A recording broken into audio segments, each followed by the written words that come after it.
मी मुख्यमंत्री फडणवीस यांचा आदर करतो. त्यांचा हेतू चांगला असेल, त्यांचा अभ्यासही जास्त आहे, परंतु ज्या पद्धतीनं त्याचं ड्राफ्टिंग वगैरे झालेलं आहे याचं आज अनेक आम्ही माहितगार जे त्यातले विधिज्ञ आहेत, जे वकील आहेत, त्यांना विचारतो त्यावेळेला त्यांचं हेच म्हणणं आहे की हे फार अडचणीचं होणार आहे. एक ते त्यांनी सरळ सरळ म्हटलेलं आहे, म्हणजे अगोदर एक तुम्ही सगळ्यांनी टी व्हीला आम्ही जे दाखवलं आम्ही ते पाहिलं. पहिला जी आर त्यांच्या हातात दिला त्यावेळेला एक शब्द होता, मराठा समाजांच्या पात्र व्यक्तींना कुणबी मराठा कुणबी प्रमाणपत्र मिळण्यासाठी काय करायचं असं आहे. तुमच्याकडे सुद्धा एक कॉपी आहे. 1 तासाच्या आत जरांगे यांनी सांगितलं की हा पात्र शब्द काढून आणा आणि दुसरा जी आर घेऊन या. मंत्र्यांना तिथेच बसवलं आणि हा दुसरा जी आर निघाला, ज्याच्यामध्ये पात्र हा शब्द गेला आणि सरळ दिलं मराठा समाजाच्या व्यक्तींना पात्र. मग याच्यातून काय समजायचं? आणि स्वतः जरांगेने सांगितलं, मी स्वतः सगळं बरोबर करून घेतलेलं आहे, दुरुस्त करून घेतलेलं आहे. 3 कोटी लोक आता झालेले आहेत, मराठा समाजाचे सगळे कुणबी झालेले आहेत. आणि पुढं असं जे आहे की ते म्हणतात की कुळातील नातेसंबंधातील, नातेवाईक नाही, नातेसंबंध आणि नातेवाईक यात फरक आहे. नातेवाईक म्हटल्यानंतर तो ब्लड रिलेशनमध्ये जातो. नातेसंबंध म्हणजे कोणाचा नातेचा संबंध त्याच्याबरोबर झाला, त्याची पत्नी ती आहे, त्याची पत्नी ती आहे, काही कुठे पण ते लांबू. नातेसंबंध काय हा शब्द आहे. आणि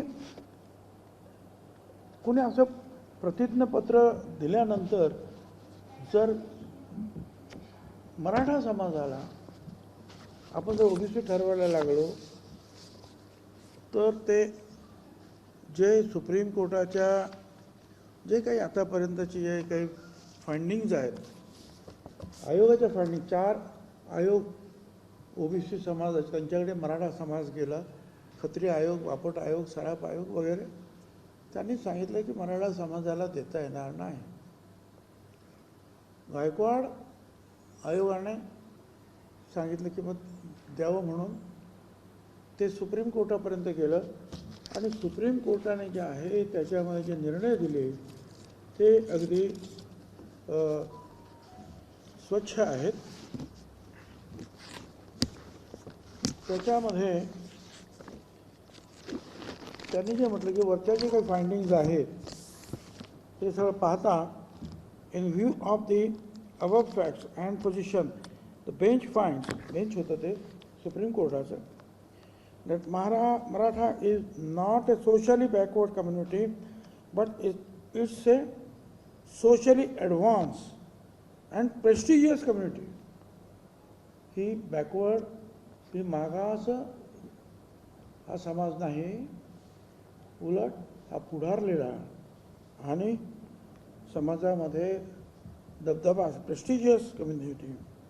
And therefore the request for the inclusion of Maratha in the central list of cabinet along with the Kunbi should be rejected.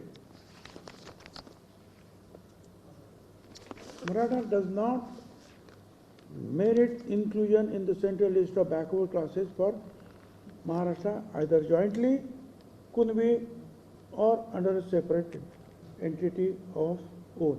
म्हणजे स्वतःचा मराठा म्हणून सुद्धा, मराठा कुणबी म्हणून सुद्धा ते यात येऊ शकत नाही. पुढे त्यांनी जे अंतिम जे काही 2-3 मला फक्त वाचून दाखवतो मी, कारण पासिक होतं अनेक हे झालेलं आपलं, त्याच्यात म्हटलेलं आहे परत, we have noted that 3 national backward classes commissions and 3 state backward classes commission considered the claim of Maratha community to be included in other backward class community, but all commissions rejected such claims.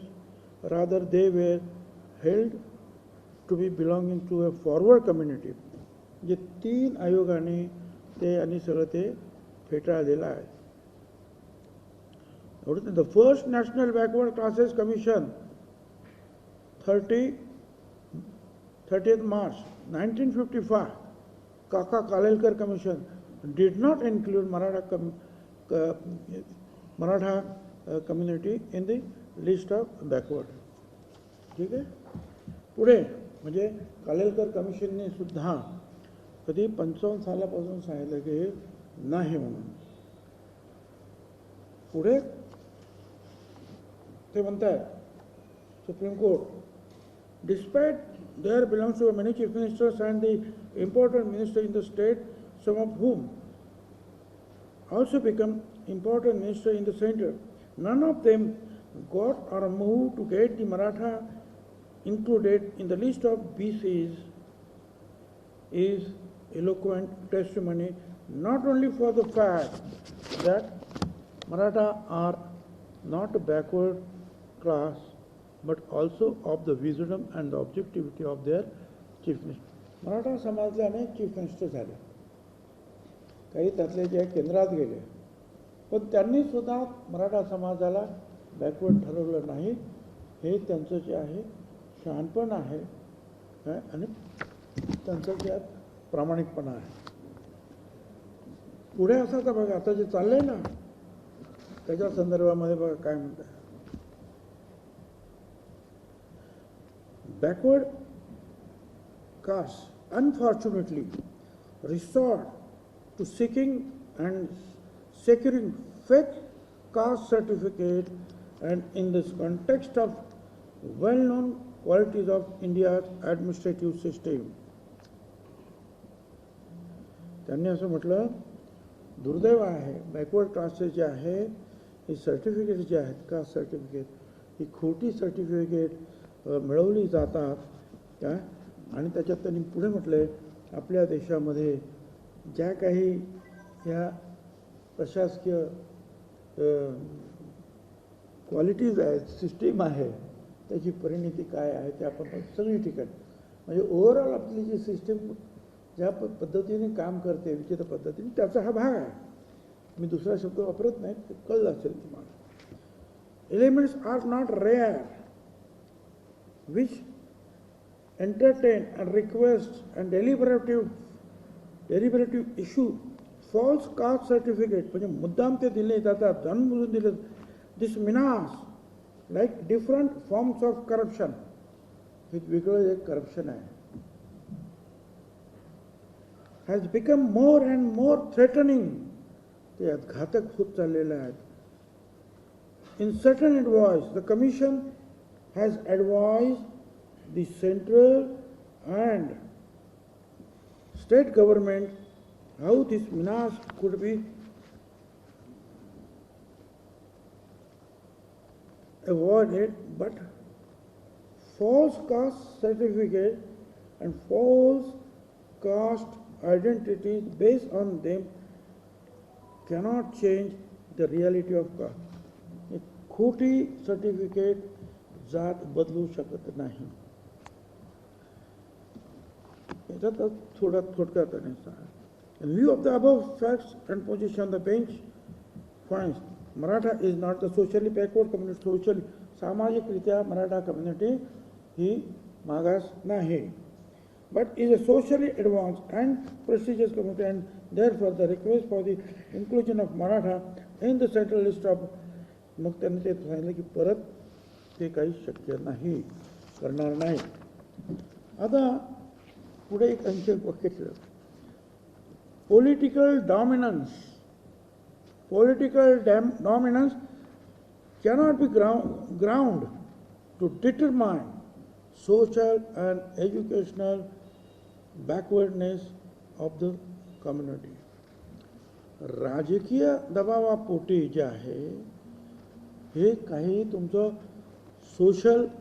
Socially मागासवर्गीय आहे हे ते ठरवू शकत नाही. Political dominance cannot be ground. तो त्याचा रस्ता नाही किंवा तो त्याचा बेस नाही आहे. त्याला तुम्ही पॉलिटिकली तुम्ही श्रेष्ठ आहात आणि म्हणून हा होऊ शकत नाही. Determined social and educational backwardness of the community. म्हणजे तुम्ही राजकीयदृष्ट्या प्रबळ आहात म्हणून तुमचा मागासवर्गीयामध्ये समावेश करण्याचा प्रयत्न होता कामा नये, करू नये. म्हणजे पानापानावर त्यांनी जे आहे त्याच्यावर लिहिलेलं आहे की मराठा कम्युनिटीला, आणि याच्यामध्ये चक्क म्हटलेलं मराठा कम्युनिटीला कसं करा. मराठा कम्युनिटीला कर असं आहे. शिंदे कमिटी आली 24मध्ये, 23 काहीतरी मार्च का काहीतरी आहे 24ला. त्यावेळेला आमच्या पुढे आले, ही शिंदे कमिटी एवढे लोक आहेत असं करतील काम आणि शोधून काढतील कुणबी नोंदी कुठे आहेत. मग त्यांनी जे आहे काही लाख डॉक्युमेंट शोधले, नोंदी शोधल्या आणि काही लाख म्हणजे 2 लाखापेक्षा जास्त कुणबी सर्टिफिकेट दिले म्हणजे ओबीसी झाले. आणि हे काम त्यांना 2 ते 3 वेळा एक्सटेन्शन देण्यात आलं शिंदे कमिटीला, आपल्याला माहिती आहे. आणि ते काम संपलं आणि तो अहवाल त्यांनी मंत्रिमंडळात सादर केला. तो अहवाल मंत्रिमंडळाने स्वीकृत केला. म्हणजे आता शिंदे कमिटीचं काम तसं संपलं. आणि 2 वर्ष एवढी सगळी मंडळी जी आहेत ते त्या हैदराबाद, तेलंगण तिकडे सगळीकडे जाऊन शोधत होते काय काय आहे ते. मग आता हैदराबादचं काय आहे. आता एवढं सगळं केल्यानंतर हैदराबाद येतच कुठून. आता कशासाठी आलं आहे तर त्यांनी सांगितल्याप्रमाणे कुणबी नोंदी शोधायचं काम. आता ज्यांना मिळाल्या नाहीत कुणबी नोंदी त्यांच्यासाठी जे मराठा आहेत त्यांच्यासाठी हा नवीन रास्ता शोधलेला आहे असं आमचं म्हणणं आहे. साहेब, या संदर्भात तुमची उपसमितीची जी बैठक झाली त्याच्यापैकी तुम्ही या संदर्भात काळजी व्यक्त केली होती. आपल्याकडे सूचना आता नेमक्या सरकारला काय करण्यात येत आहेत किंवा काय नेमकं सांगण्यात येत आहे? काय सरकारला आपल्याकडे या संदर्भात नाही, आम्ही जे आहे मी तर स्वतः आमच्या आपल्या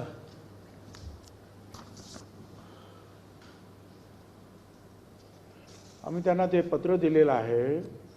काय त्याच्यातलं त्याचा ते वकिलांनी टाईप केलेलं इंग्रजी आहे ते सगळं वाचत बसण्यापेक्षा त्यात आम्ही म्हटलेलं आहे की तुम्ही ज्या आज 2 सप्टेंबरला GR काढलेला आहे शासन निर्णय ते मराठा समाजासाठी वगैरे वगैरे, तर हा निर्णय घ्यायच्या अगोदर माध्यमामध्ये आलेल्या बातम्या आणि तत्कालीन जी परिस्थिती पाहता घाईघाईत एका समाजाच्या दबावाखाली मंत्रिमंडळासमोर न ठेवता, हरकती व सूचना न मागवता, शिवाय इतर मागासवर्गीय समाजाच्या विरोधाकडे दुर्लक्ष करून हा शासन निर्णय काढण्यात आलेला आहे. हा एक मुद्दा आम्ही मांडला. सद्यस्थितीत ओबीसी घटकात 350हून अधिक जातीचा समावेश आहे. त्यामुळे या सगळ्यांवर याच्यामुळे त्यांच्या हक्कावर गदा येईल.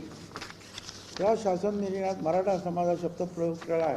प्रत्यक्षात कुणबी व मराठा 2 भिन्न जाती आहेत हे महाराष्ट्र शासनानं मान्य केलेलं आहे. कुणबींना ओबीसी तर मराठा समाजाला सामाजिक व शैक्षणिकदृष्ट्या मागासवर्गीय SC-BC म्हणून शिक्षण आणि नोकरीत 10% आरक्षण दिलेले आहे. म्हणजे सरकारनं कबूल केलेलं आहे की ओबीसीत नाही कारण सामाजिकदृष्ट्या मागास नाही. मग त्यांच्यासाठी SC-BCचं 10% आरक्षण दिलेलं आहे. त्यामुळे मराठा समाज या शब्दाचा वापर करून त्यांना पुन्हा ओबीसीमध्ये घेणं हे बेकायदेशीर आहे. त्यांना 2 प्रकारच्या आरक्षणाचा लाभ मिळू शकतो. हा पण आहे, तो पण आहे. दुसरे म्हणजे सर्वोच्च न्यायालय, उच्च न्यायालयाचे निर्णय त्यानुसार तयार केलेले कायदे नियमावली यात जातीचा दाखला देण्याची प्रक्रिया स्पष्ट केलेली आहे की कशाप्रमाणे द्यायचं आहे.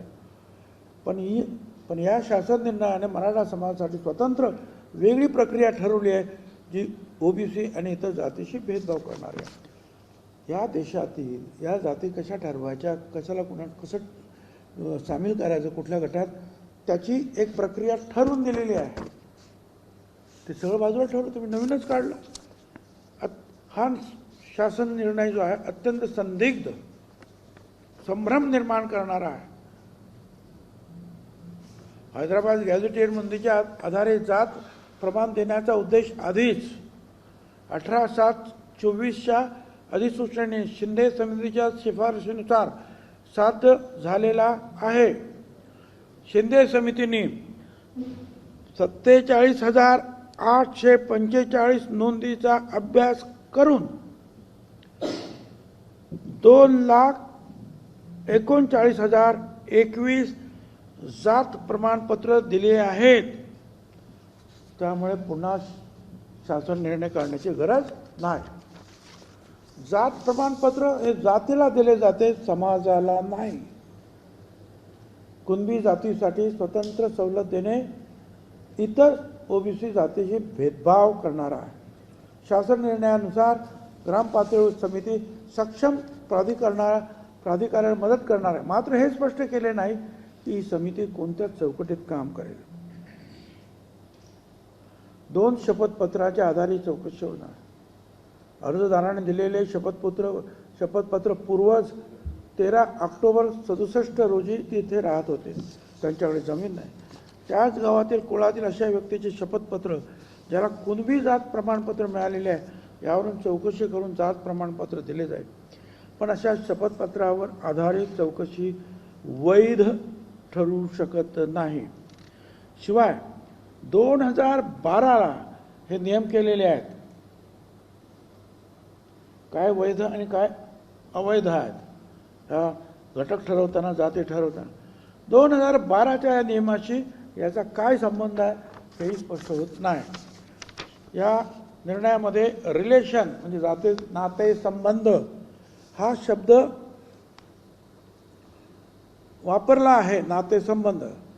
मात्र सरकारच्या 2000 सालच्या अधिनियमामध्ये रिलेटिव्ह नातेवाईक याची व्याख्या स्पष्ट करण्यात आलेली आहे. रिलेटिव्ह म्हणजे काय, नातेवाईक म्हणजे काय, इथे हा शब्द नाही वापरला. काय वापरला? रिलेशन. आणि मग हा नातेसंबंध रिलेशन हा अतिशय अस्पष्ट, त्यात पितृकुळ, मातृकुळ, दत्तक या सर्वांचा समावेश होऊ शकतो. त्यामुळे दूरच्या शेकडो लोकांच्या शपथपत्राच्या आधारे जात निश्चित केले जाऊ शकते, हे धोकादायक आहे. तसेच कुळ या शब्दाचा उल्लेख देखील केलेला आहे, परंतु कुळ या शब्दाची कोणतीही स्पष्ट व्याख्या नाही. त्यामुळे गोंधळ वाढणार. केवळ शपथपत्राच्या आधारे जातीचा निर्णय घेणे हे भारतात कुठेही मान्य नाही. आरक्षणासारख्या संवैधानिक विषयावर अशा प्रक्रियेचा अवलंब करणे धोकादायक आहे. आणि म्हणून त्या सगळ्याचा विचार करून 2/9/25चा निर्णय जो आहे त्याच्यातली संदिग्धता दूर करावी किंवा मागे घ्यावा. अन्यथा राज्यामध्ये तणाव आणि अराजकता निर्माण होण्याची शक्यता आहे. हे पत्र आम्ही काल त्यांना दिलेलं आहे. या संदर्भात आपण न्यायालयाच्या दरवाजे परत एकदा ठोठावणार आहात का? न्यायालयात या संदर्भात जाणार आहात का? काय भूमिका असणार आहे लोकांच्या पातळीवर? हे जे आम्ही मांडलं ना, हे न्यायालयाने आम्हाला सांगता येईल आम्हाला की आम्ही सुद्धा सरकारकडे गेलेलो आहे. सरकारला सुद्धा आम्ही दिलेला आहे. असं नाही की डायरेक्ट तुमच्याकडे आलो. आम्ही सरकारला सुद्धा विचारलेलं आहे. सरकारला सुद्धा सावध केलेलं आहे की याच्यामुळे काय होऊ शकतं ते. आणि मग हे जे आहे बाकीचे सगळे आणि मग अनेक गोष्टी आहेत त्याच्यामध्ये. ही एक गोष्ट नाही आहे, अनेक गोष्ट आम्ही त्याच्यामध्ये मांडू शकणार आहोत. अशा अनेक आहेत. आणि अनेक निर्णय शासनाचे निर्णय आहेत, अनेक हायकोर्टाचे निर्णय आणि सुप्रीम कोर्टाचे निर्णय. हैदराबाद गॅजेटमुळे जे आता लागू केलेलं आहे ते संपूर्ण गॅजेटमुळे ओबीसी आरक्षणाला धक्का लागलेला आहे असं आपलं थेट आरोप आहे. आताचा जो शासन निर्णय काढलेला आहे, पूर्वीचा एक काढलेला होता की शिंदे समितीने ज्या तिकडे जाऊन त्या नोंदी तपासाव्या, तो मान्य केला मंत्रिमंडळामध्ये आणि त्याप्रमाणे त्यांचं काम झालं. मी तुम्हाला सांगितलं किती मिळाले ते त्यांना. 2 लाखापेक्षा जास्त कुणबी त्यांनी दिले. म्हणजे काम संपलं. त्यांना वारंवार काम संपेपर्यंत आपण मुदतवाढ दिली आणि लाखो कागदपत्र त्यांनी गोळा केलेली आहेत, लाखो. पण हा दुसरा जो आहे त्याच्यावर कडी करणारा असं हा निर्णय आहे. म्हणजे ते सगळं बाजूला सोडून हा निर्णय घेतला. मग हे करायचं होतं तर शिंदे समितीचं कामच नव्हतं. मग हे डायरेक्टच केलं ना, सगळ्यांनाच करून टाकायचं.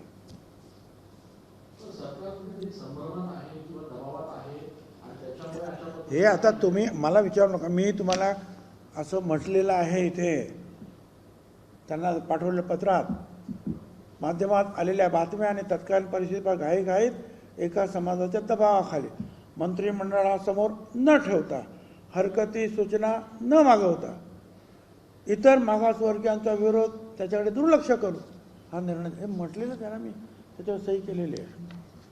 एकीकडे आपण हे सर्व मांडत असताना किंवा निर्णय मागितले असं म्हणत असताना दुसरीकडे जरांगीर सरकारने इशारा दिला की 17 सप्टेंबर पूर्वी हैदराबाद गॅजेटनुसार नोंदी केल्यानंतर पुन्हा एकदा रस्त्यावर उतरू. आता लोकशाही आहे, रस्त्यावर कुणी उतरू शकतो आणि बाकीचे काही उतरू शकत नाही असं काही. का रस्त्यावर काही अशी बंदी तर नाही आहे की ओबीसीने उतरू नये. आता उतरलेच आहे ना ठिकठिकाणी, फक्त ते ग्राम पातळीवर जिल्हा पातळीवर चालू आहे. ते सुद्धा एकत्रित येऊन मोठा लढा उभा करू शकतात ना. मोठी संख्या, एकूण जर संख्या आता बघितली, जर गाव खूप तुम्हीच लोक छापतात त्यांचे फोटो, ते बघा ना किती आहेत ते. आणि मग ज्या वेळेला यायचं ठरवतं ते सुद्धा येऊ शकतील. तर काल जरांगे पाटलांनी बोलताना असं म्हटलं की भुजबळांना थेट जेलमध्ये घालते आरक्षणाचा आरोप. घ्या ना, माझं काय चुकलं असं आहे ना, या देशामध्ये लोकशाही आहे, या देशामध्ये जरांगेशाही अजून यायची आहे, ती अजिबात येणं शक्य नाही. बाकीच्या राज्यांमध्ये देशांमध्ये आजूबाजूला गडबड होते आहे, परंतु बाबासाहेब आंबेडकरांचं संविधान एवढं मजबूत आहे की त्यांनी आपल्या अनेक राज्यांना, अनेक भाषांना, अनेक जातींना, अनेक धर्मांना एकत्रित बांधून ठेवून ही लोकशाही जी आहे आतापर्यंत जपलेली आहे. त्यामुळे जरांगीशाही येण्याची सुद्धा मात्र शक्यता नाही. साहेब, आपण असं म्हणालात की याच्यामध्ये संदिग्धता आहे आणि गोंधळ निर्माण करणारा अर्जदार आहे, अन्याय करणारा आहे, ओबीसी समाजावर अन्याय करणारा आहे. हा गोंधळ कोण निर्माण करताय आणि ओबीसीवर हा अन्याय निर्माण कोण करताय? आता ज्यांनी केली ती जी समिती वगैरे केलेली होती त्यांनी, काल आम्ही त्यांना विचारलं, म्हणजे मी विचारण्यापेक्षा काल बावनकुळेनेच विचारलं मिटिंगमध्ये, ते जे सेक्रेटरी होते डिपार्टमेंटचे, आणि त्यांना की तुम्ही याच्याकडे फाईल आहे का तुमच्याकडे, हे जे काही काढलं, तुम्ही हे शब्द काढायचे घालायचे, तुम्ही लॉ ज्युडिशरीला म्हणजे विधी न्याय खात्याला विचारले होतं का? त्यांचं काय आहे का लेखी की चालेल म्हणून? नाही, काही नाही. अहो, एखादं असं काढायचं असेल तर 10 वेळेला त्या विधी न्याय खात्याकडे जातं आणि ते तपास आणि मग सांगतं हे कायद्यात बसतं, हे नाही बसत, हे शब्द असे आहेत, ते शब्द हे गेलेच नाही. एवढं महत्त्वाचं कालच्या मिटिंगमध्ये आम्हाला समोर आलं सगळं. बावनकुळेंनी पण असं म्हटलंय की पूर्वी सर्टिफिकेटचे जी चुकीचे आधी गव्हर्नमेंटचे आता जे नियम आहेत तेच लागू होतात, या पद्धतीने दिलं जाणार नाही. बरोबर आहे, माननीय मुख्यमंत्री सुद्धा तेच म्हणतात, हे पण तेच म्हणतात. पण जरांगे काय म्हणतो, आणि त्यापेक्षाही हे पत्रक काय म्हणत आहे, शेवटी नियमात आणि कायद्यात तुम्ही जे काही निर्णय काढले त्याच्या शब्दाचा केस काढला जातो. लेखी आक्षेप दिलेले आहेत त्याला उत्तर सरकारने दिलं आहे. आता दिलेलं परवाच्या दिवशीच दिलेलं आहे, त्यामुळे एवढ्या लवकर कदाचित येणार नाही. दसऱ्यानंतर ओबीसीचा मुंबईमध्ये मोठा दसऱ्यानंतर ओबीसी मुंबईमध्ये धडकणार अशा पद्धतीची तयारी सुरू आहे. नेमकं काय? हे बघा, मराठा समाज एक समाज आहे ना, तरी त्याच्यामध्ये जरांगे एक बोलतो, ते सराटे आणखीन काय बोलतात ते दुसरं, त्यांच्यात पण मतभेद आहेत ना, समाज एक आहे. अरे आमच्या ते तर 374 जाती आहे भाऊ, त्या पण मोठ्या मोठ्या जाती आहेत, अनेक संघटना आहेत, प्रत्येक संघटनेचे नेतेसुद्धा आहेत. ते सगळीकडे घेत आहेत ना, कोण कुठे कोण कुठे कोण कुठे जे आहेत हे जनजागरण करत आहेत, उठाव करत आहेत, तहसीलला जात आहेत, कलेक्टर ऑफिसला जात आहेत, आणि त्यांची सगळ्यांची मागणी आहे. माझ्याकडे सुद्धा त्यांचे फोन येत आहेत. तर म्हटलं जरा थांबा, आता आपण कोर्टात जातो आहोत काय, आमची थोडे दिवस तोपर्यंत जे आहेत आपल्याला दसऱ्यानंतर आहे ना, वेळ आहे ना थोडंसं अजून, बघूया ना तोपर्यंत काय काय होतं ते. राठोड समाज मोर्चा करणारे शहापूरपासून हां? राठोड समाजाचा रस्ता उतरणार. आता असं आहे, त्याच्यामध्ये पण त्यांनी काल मुद्दा निर्माण केला. लक्ष्मण माने माझे आमदार आणि नेते, त्यांनी सुद्धा मुद्दा निर्माण केला की हैदराबाद गॅझेटमध्ये जर तुम्ही बघितलं तर आमचा बंजारा समाज हा ST-मध्ये आहे, OBCत नाही, STत. मग फक्त कुणबी समाजासाठी तुम्ही गॅझेट मान्य करणार आणि बंजारा समाजासाठी काय नाही करणार? लॉजिकल आहे त्यांचा प्रश्न जो आहे हा योग्य प्रश्न आहे.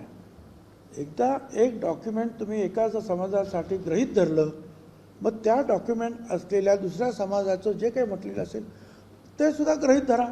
त्यांचं म्हणणं आहे की आम्ही हैदराबादच्या त्या गॅझेटमध्ये आम्ही ST-मध्ये आहोत, आदिवासीमध्ये आहोत, आता आमचं काय करणार? तुम्ही ते मान्य केलं ना, तिथली कुणबी इथे कुणबी केलात, मग तिथली ST इथे ST करा. तर ते आता माझ्या मते एक चूक केली ना तुम्ही का मग अनेक गोष्टी बाहेर पडत जाणार आहेत. संदिग्धता सरकारने याच्यातली संदिग्धता एक तर दूर करावी, अन्यथा हा GR मागे घ्यावा, आणि आपण दुसरीकडे पत्र पण देतात. आपण काही सरकारला टाइम बाउंड देणार आहात की आतापर्यंत? सरकारला याचं महत्त्व कळतं.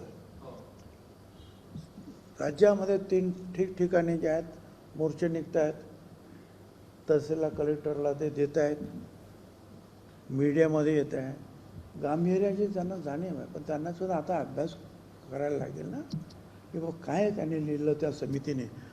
त्यावेळेला तो जो काही दबाव घाई हा शब्द मी वापरला, हा जे काही तयार झालं हे काय केलं, आणि आता याच्यातले जे काही प्रश्न निर्माण होतात त्याचं उत्तर काय, शोधून उत्तर देतील.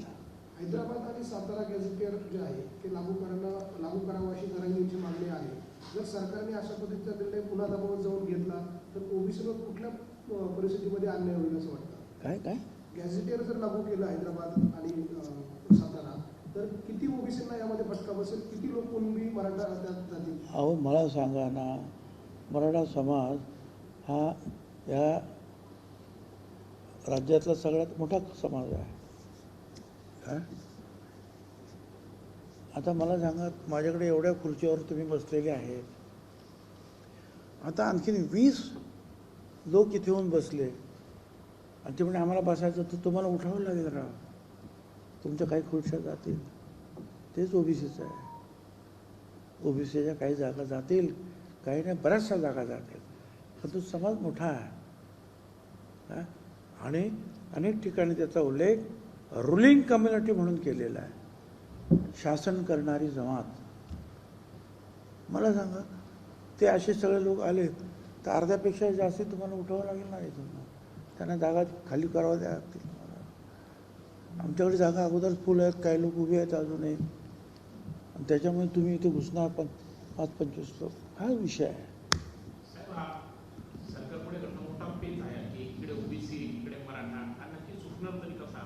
हे बघा, सरकार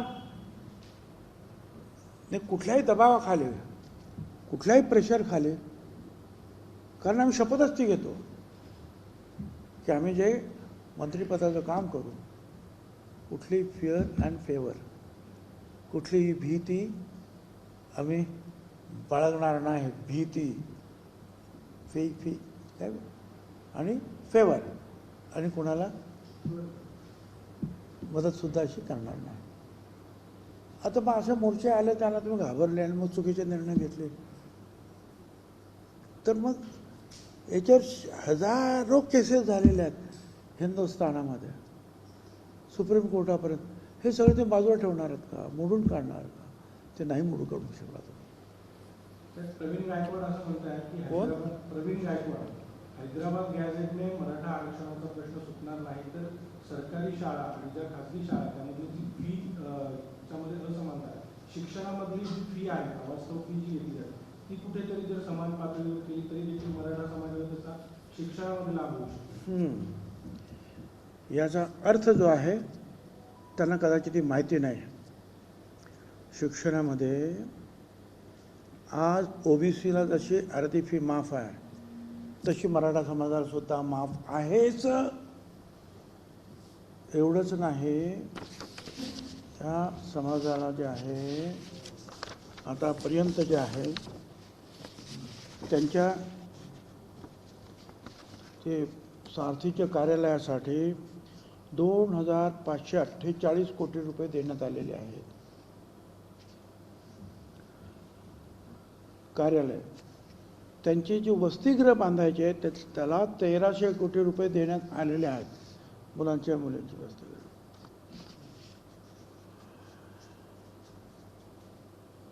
ज्या मुलांना काही उद्योग करायचा आहे त्यांना महामंडळातर्फे थेट कर्ज जे अण्णासाहेब पाटील महामंडळ थेट कर्ज 1,248 कोटी रुपये देण्यात आलेले आहेत. आणि बँकाकडून त्यांना मदत करून जे कर्ज वितरित केले आहे ते आहे 12,600 कोटी रुपये. आणि आणखीन बरंच आहे ते मी तुम्हाला महत्त्वाचं आहे. म्हणजे एक तर इतर मागास वर्ग जो हा याचा एक मंडळ आहे, इतर मागासवर्ग मंडळ ओबीसी महामंडळ, त्याला 23 वर्षामध्ये 2,500 कोटी रुपये मिळाले. 3 वर्षामध्ये 25,000 कोटी रुपये त्या एकाच कम्युनिटीला मिळाले. आपल्या तुम्ही नाशिकचे आहात, मेरिट ते काय मेरीमध्ये 2 तयार झालेल्या इमारती त्यांच्या मुलांच्या वसतिगृहासाठी दिल्या. आम्हाला अजून जागा मिळत नाही. अशा राज्यातील सर्व ठिकाणी कार्यालय आणि वसतिगृहासाठी त्यांना मोफत जागा देण्यात आल्या. ओबीसी महाज्योतीकडे पैसे मागतात प्रत्येकजण. किती पैसे दिले आम्हाला? म्हणून मग काल त्यांना बोलवण्यात आलं, फायनान्स सेक्रेटरीला समितीने बोलवा त्यांना. त्यांना विचारलं हे काय बाबा, ते मागचं जाऊ द्या, फक्त याच वर्षी जे बजेटमध्ये सांगितलं काय झालं आहे तर यावर्षी बजेटमध्ये जे आहे मराठा समाजाला 602 कोटी 44 लाख पैसे सांगितले. सगळे पैसे मिळाले. आनंद, मला त्याचा विरोध नाही आहे. आता या महाज्योतीचे मागच्यापासूनचे पैसे शिल्लक आहेत.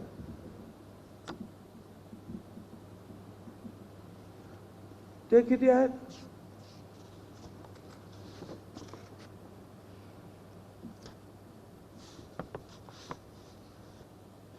$895 कोटी रुपये मागितले.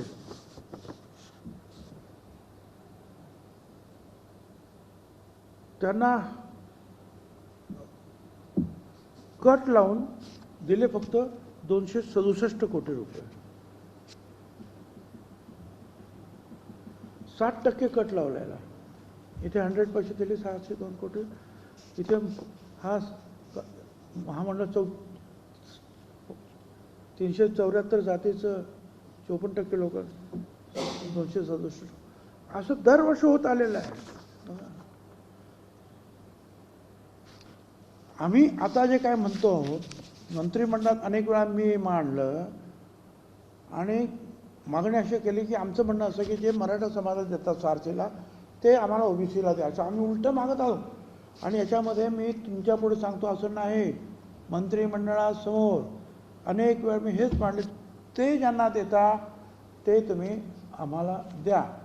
आणि मग तिथे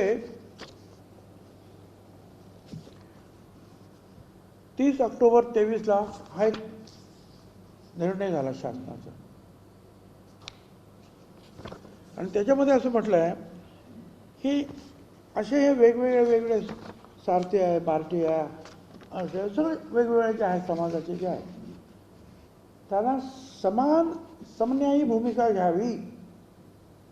त्यांना जे दिलं ते यांना द्यायचं, त्यांना द्यायचं, त्यांना द्यायचं. तुम्ही त्याच्यासाठी एक कमिटी नेमली.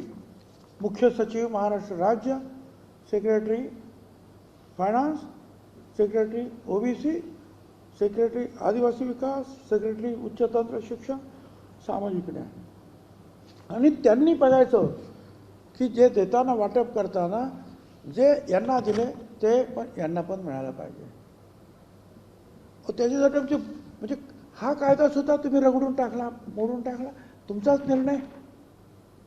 आणि आज काल आम्ही ते दाखवलं, तुम्हाला आता पण दाखवलं खर्चाचं काय झालं. हा समन्याय आहे का? 806 कोटी तुम्ही तिकडे देतात, तिथे सांगितल्याप्रमाणे म्हणजे आता 602 कोटी रुपये दिले आणि इथे 267 कोटी रुपये. 60% कट लावला, तिथे 0% कट लावला. कुठला न्याय आहे? हे कुठे गेलं? काल आम्ही विचारलं, ते सेक्रेटरी होते ना अर्थ, त्यांना सुद्धा विचारलं काय आहे हे. फक्त या वर्षाचं मी इतर मागासवर्ग वाचून दाखवलं ते वेगळं आहे.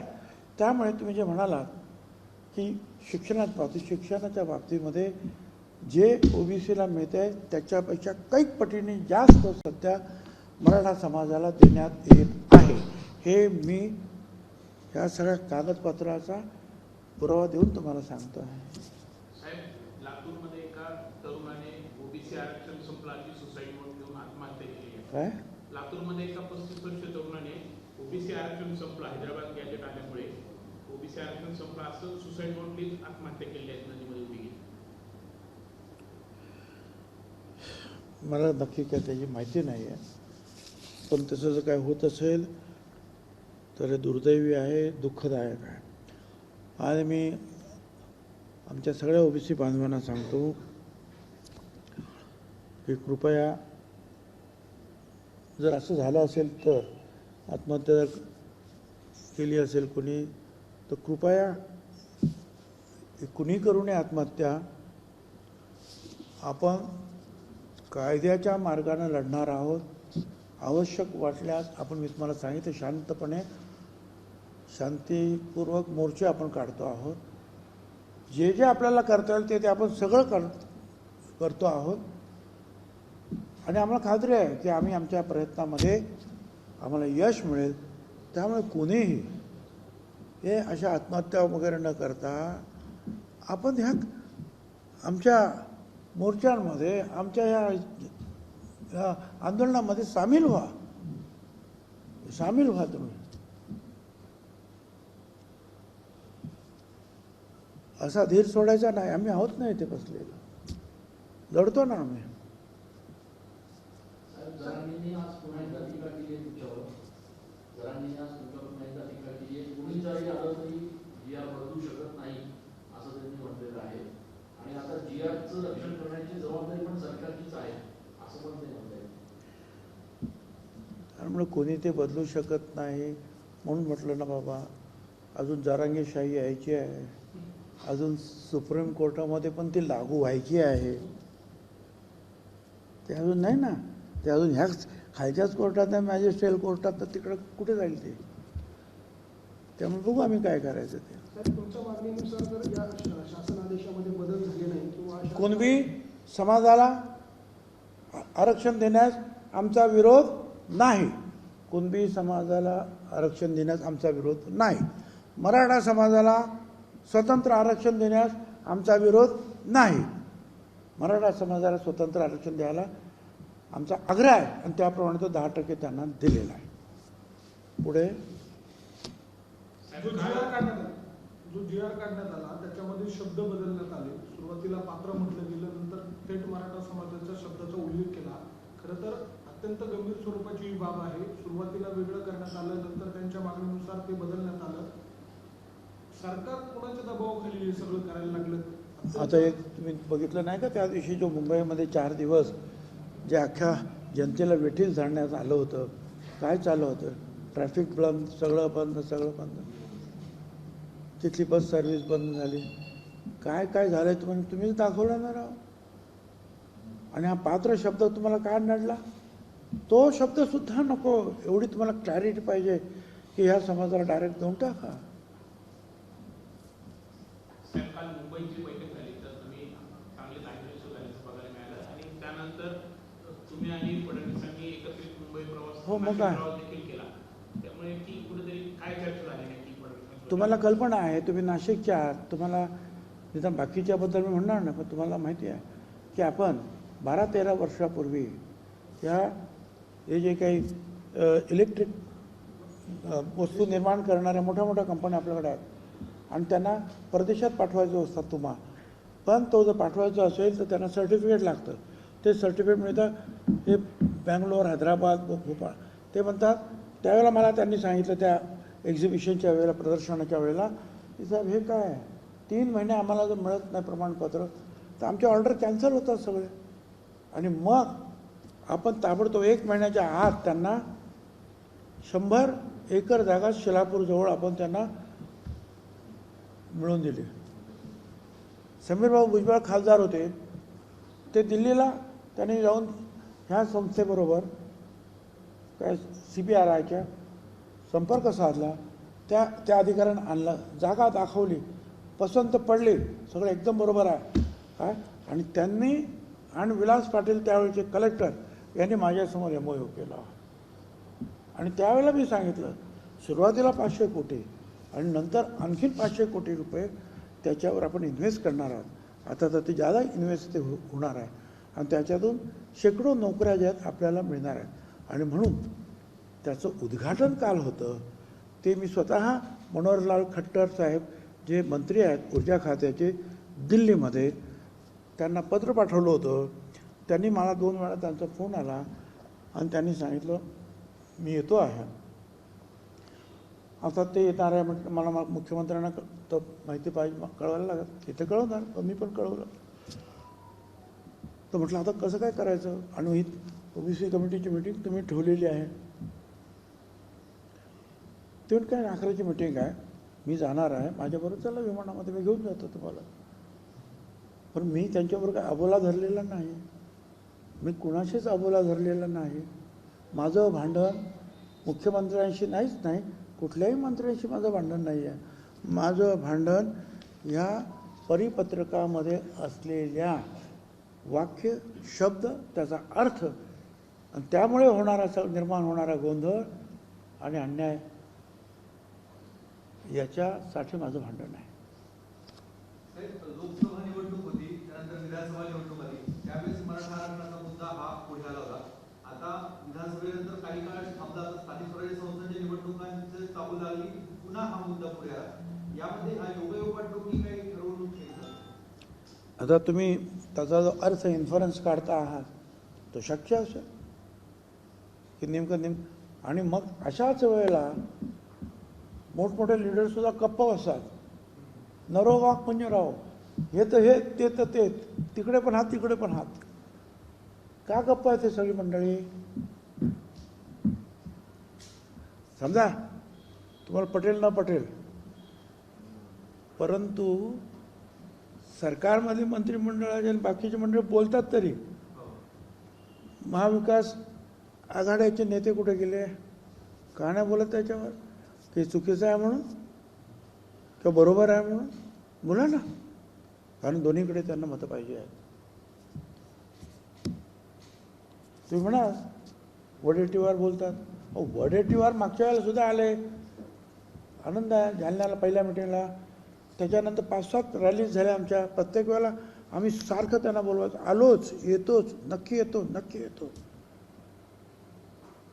कुठल्या तरी प्रेशर खाली गेले, नाही आले.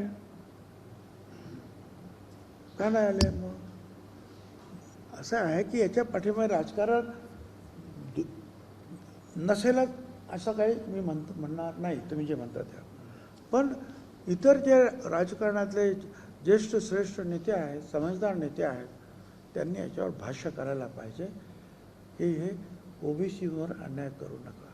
साहेब, आपण इतक्या वर्षापासून सरकारमध्ये काम करते, अशा पद्धतीचा जो शासन आदेश निघतो हा काही तातडीने निघतो किंवा असं नाही, याच्या मागे सत्ताधारी पक्षातले असे कोण नेते आहेत? असा एकही जी आर आता एवढ्या तातडीने निघालेल्या आणि 1 तासात बदललेला मी आता 91 पासून मंत्रिमंडळामध्ये आहे, हे जा करतो आहे, कधीच निघाला नाही. चला, याच्या मागे कोण आहे असावं? म्हणजे शेवटी हे सत्ताधारी पक्षातले लोक अरे होणार नाही. याच्या मागे कोण नाही तर तुम्ही ज्या इन्व्हेस्टिगेटिव्ह पत्रकार आहात ना, शोधपत्रिकारित आहे की नाही, काय करता तुम्ही सांगा ना, तुम्ही पण जरा मदत करा.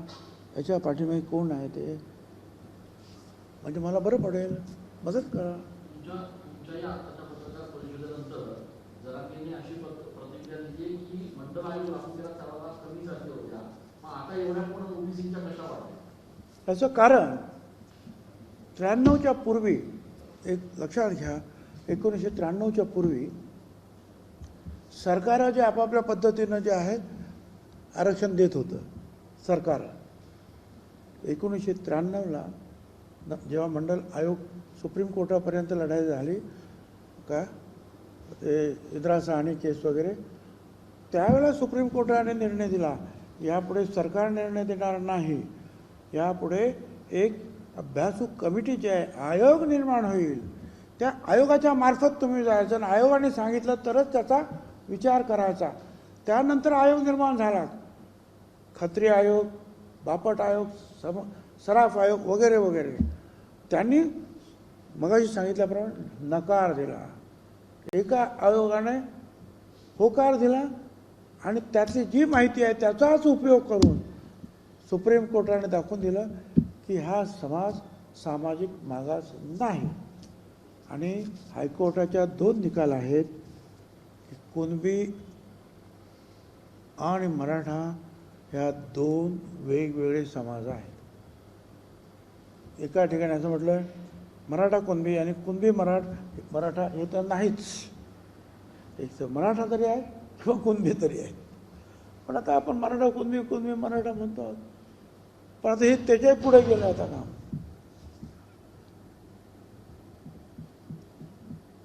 बोला, संपलं.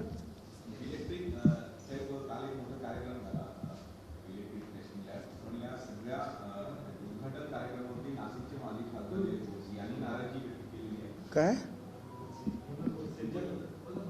नाशिकचे जे माजी खासदार आहेत गोडसे यांनी नाराजी व्यक्त केलेली आहे. या सगळ्या कामाचा क्रेडिट घेण्याचा प्रयत्न भुजबळ करतायत अशा पद्धतीने चालू केले.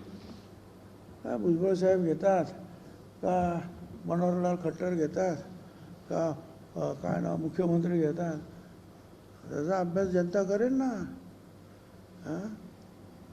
10 वर्ष लागतात का रे बाबांनो तुम्हाला? आम्ही जे काही तुम्हाला जमीन दिली, MOU झाला त्या कंपनीचा दिल्लीच्या आणि तुमच्या ह्याचा, फक्त आता कामच सुरू करायचं होतं ना. किती वर्ष झाली आता? 12-13 वर्ष झाली साहेब. काय सतत आम्ही मागे लागलो. आणि एवढंच नाही तर ते नंतरच्या काळामध्ये गेल्या 2-3 वर्षात सातत्याने आम्ही त्यांच्या पाठीमागे आहोत. ABP माझा, उघडा डोळे बघा नीट.